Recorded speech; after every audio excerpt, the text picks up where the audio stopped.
How can do it? First of all, if you see very carefully, 1 minus cos x, that value is written as 2 sin square x by 2 divided by x to power 4. Clear or not? Okay, 1 minus cos x, basically 2 sin square x by 2. Okay, now after that, 1 minus cos theta is also written as 2 sin, that value is also written as x tends to 0, 2 sin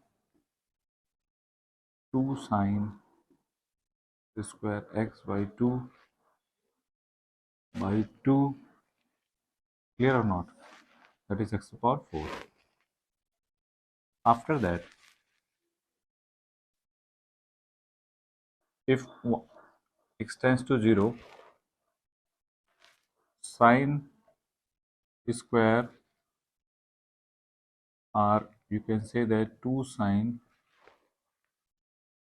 2, that is basically that is sine square x by 2 divided by sine square x by 2, okay,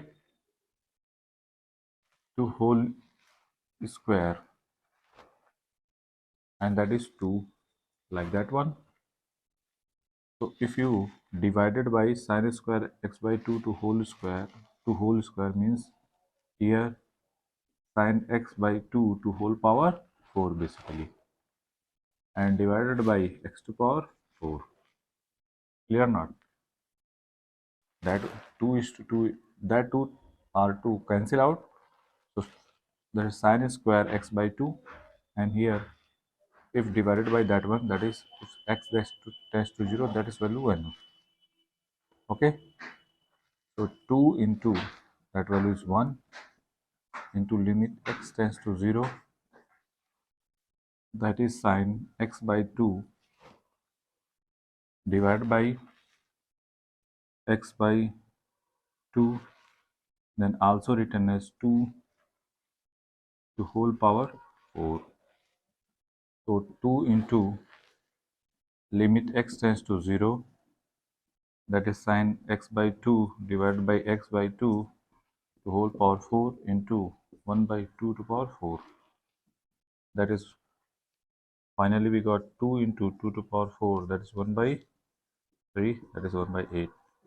That is answer.